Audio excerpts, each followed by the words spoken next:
मित्र, आजच्या भागामध्ये त्रास देणाऱ्या विचारापासून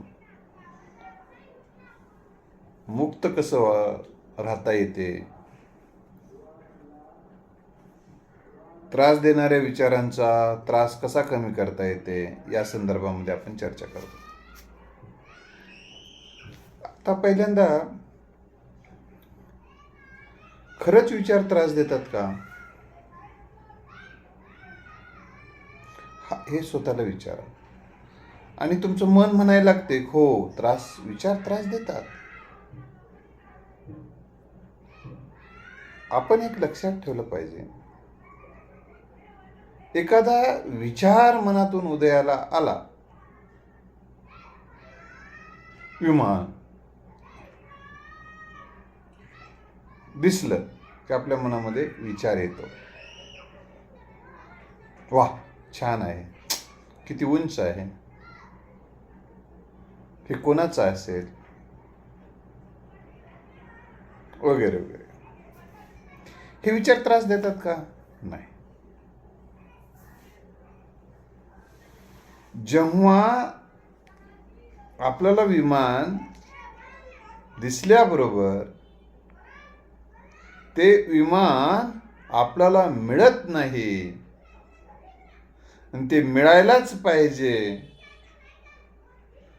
आणि मिळत नसेल तर मी काही स्वस्थ जगू शकणार नाही, असं जेव्हा आपण बोलायला लागतो, असा विचार जेव्हा करायला लागतो, तेव्हा ते विचार त्रास देतात. विचारावर विचार करत बसण्यातून हा त्रास वाढत जातो. त्यामुळं काही त्रास देणाऱ्या विचाराची काही उदाहरणं मी तुम्हाला सांगतो आणि त्याच्यावरचे उपाय काय करता येईल ते पण बघू. मी हे करू शकलो नाही, हा एक विचार येऊन जातो. मग अशा वेळी एखादी गोष्ट मला साध्य करायची होती भूतकाळामध्ये आणि ती तुम्ही साध्य करू शकला नाहीत, ती संधी तुमच्या हातून गेलेली आहे, आणि मग तो विचार परत परत तुमच्या मनात यायला लागतो, तेव्हा तुम्हाला त्रास व्हायला सुरुवात होते. अशा वेळी मग काय करायचं? अशा वेळी एक असा विचार करायचा, सगळ्याच गोष्टी सगळ्यांना मिळत नसतात. एक दुसरी गोष्ट, ती मिळाल्यानंतर, ती मिळाली असती तर तुम्ही जे काही कल्पना केलेली आहे की ती गोष्ट जर तुम्हाला मिळालेली असती तर तुम्हाला फार पाळणा झाला असता, फार आनंद आज जगला असतात, असं काही नाही. एका मित्राने मला मात्र म्हणाला की त्या पोरीसोबत जर माझं लग्न झालं असतं तर तिचं बोलणं लय गोड, तिचा स्वभाव फार छान, मग मी स्वर्गात संसार केल्यासारखं माझं जीवन राहिलं असतं रे, पण ती मिळाली नाही याचं दुःख आहे. तेच तो विचार मला त्रास देतो, काय करू? मी म्हटलं तिच्या नवऱ्याला जाऊन भेट. नवऱ्याला कसं काय भेटू? का काय त्यानं मला देणार आहे का परत? नाही नाही नाही, कसं चाललंय काय नाही बघ तर विचारून मजा येते.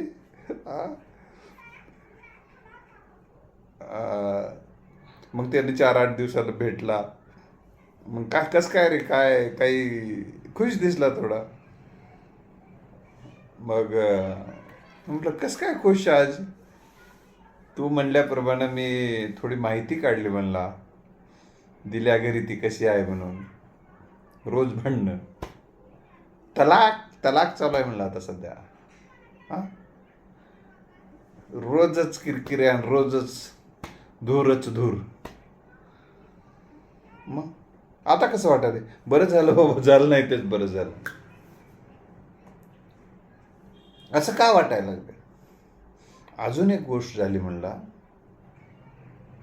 की मी लग्न झालेल्या अनेक लोकांच्या मुलाखती घेतल्या म्हणला आणि त्यांना विचारलं मला, खरंच तुम्ही संसारामध्ये मला जे वाटते त्याचं ते आहे का तुमच्या जीवनात? ते कोणी सांगितलं नाही मला फार मी सुखी आहे म्हणून. त्यांनी तर एकाने सांगितलं, त्याला एक गोष्ट सांगितलं त्या माझ्या मित्राने. त्याला एकाने सांगितलं म्हणे की एका देवाची गोष्ट सांगितली. आज देव वगैरे आपण तुम्ही माना न माना, ती काल्पनिक गोष्ट आहे. तर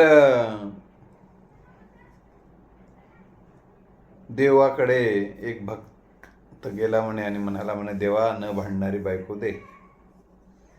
देव म्हणाला म्हणे, वत्सा न भांडणारी भेटली असती तर मी केली नसती का? हे लक्षात ठेवा. दुरून डोंगर साजरे असं जे म्हणतात त्यामागे काहीतरी एक मतितार्थ आहे. उगाच उचलली जीभ डावली टाळूला थोडंच म्हणतात ते. जेव्हा तुम्हाला कोणती जबाबदारी एखाद्या व्यक्तीचा जेव्हा सहवास लाभतो तेव्हा तिचा सुगंधही तुम्हाला अनुभवता येतो आणि दुर्गंधही तुम्हाला अनुभवता येतो. आणि दुरून मात्र सुगंधच जाणवत असतो. दुसरी गोष्ट त्या मित्राच्या मी लक्षात आणून दिले की लग्नाच्या अगोदर केवळ कुठलीही रिस्पॉन्सिबिलिटी घ्यायची नसते. तू छान, मी छान, एवढंच. मी कशी दिसते, तू कसा दिसतेस. पण लग्न झाल्यानंतर ज्या काही रिस्पॉन्सिबिलिटी येऊन पडतात, ज्या काही डिमांड्स येऊन पडतात, आणि ते डिमांड्स तुम्ही जर पूर्ण करू शकला नाहीत तर तुम्हाला त्या पत्नीला तुमच्या झालेल्या असं वाटायला लागते, माझा अपेक्षा भंग झाला. आणि ज्यांच्याकडून अपेक्षा भंग होतो तिथं आनंदाचा आस्वाद घेता येत नाही आणि कोणीच कोणाच्या पूर्ण अपेक्षा पूर्ण करू शकत नाही. सगळ्यांकडून सगळ्यांचा थोडा अधिक अपेक्षा भंग होत राहतो. दुसरी गोष्ट, तुम्हाला लग्नाच्या अगोदर एकच बाजू माहीत असते. नटून थटून आलेले, हसून खेळून दिसणारे, पण प्रत्येक 24 तास थोडंच कोणी हसून खेळून राहतं. हे दुसरी गोष्ट मी जसं सांगितलं. आणि मनासारखं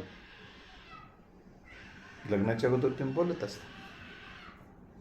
लग्नाच्या नंतर जे काही जबाबदाऱ्या येतात, ताण येतात, तणाव येतात, वेगवेगळ्या रिस्पॉन्सिबिलिटी असतात, त्यावेळेस तुम्ही जे काही लग्नाच्या अगोदर टेन्शन फ्री राहू शकता ते लग्नाच्या नंतर राहू शकणार नाही.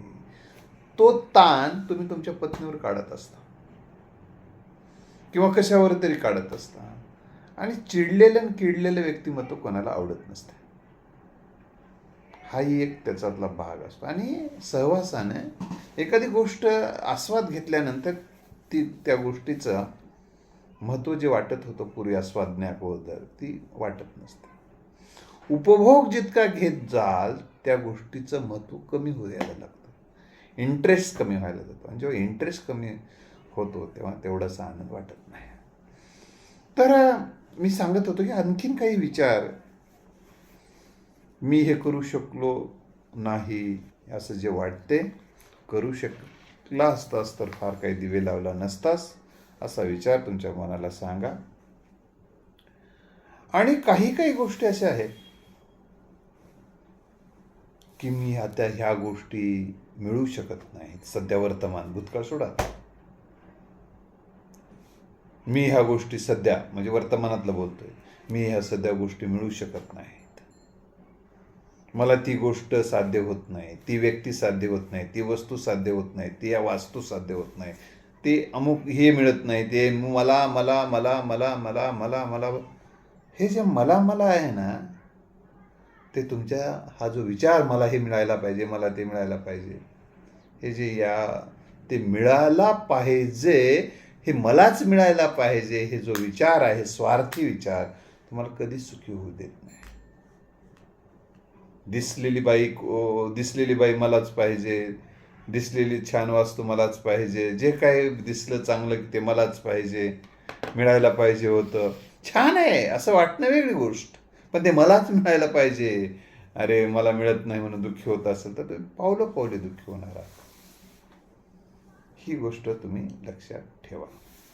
आणि अशा पद्धतीनं जीवनामध्ये जेव्हा माणूस माझ्याकडं काय काय नाही यावर फोकस करतो, तेव्हा तो अभावग्रस्त मानसिकतेत जगत असतो.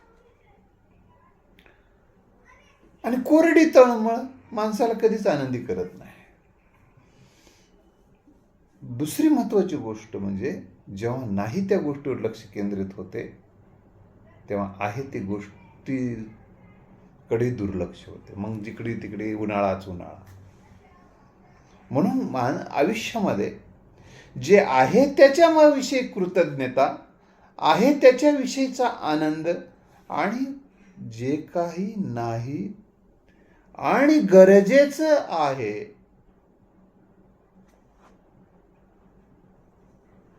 त्या.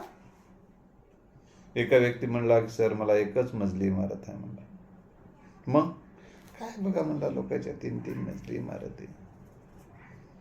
मग काय नाही, दुःख आहे म्हणला जीवनामध्ये. बायकोही म्हणते म्हणला काय तुमच्या घरी एकच मजली आहे. मग काय तूही दुःखी, बायकोही दुःखी. बरं, मग दुःखातच राहणार आहे की आता? राहा दुःखात. तुम्हाला लई दुःखातच राहण्याचा कंड असेल तर राहा. तर मला सांगायचं आहे, कंड हा शब्द बोलीभाषेतला शब्द आहे, त्यामुळे त्याच्यात काही असलेलं वगैरे काही नाही. तर मला ह्या निमित्तानं आपल्याला एक सांगायचं आहे की ज्याला 2 मजली इमारत आहे त्या एका व्यक्तीचा तुला पत्ता देतो, जाऊन विचारणं. मग मी त्याला विचारलं, तू जाऊन भेट त्याला, 2 मजले आहेत ते सुखी आहे का? तो गेला. हो 2 मजली इमारत आहे तुमच्याकडे, तुम्ही सुखी आहात का? कशाचं सुखी आहे म्हणला, लेकरू सोबतच नाही म्हणला, त्याच त्यानं वर राहिले म्हणला. मग काय, मग आम्ही इथं म्हातारीमध्ये खाली आहोत म्हणला. हां, मग चिरकून परेशान राहतो म्हणला,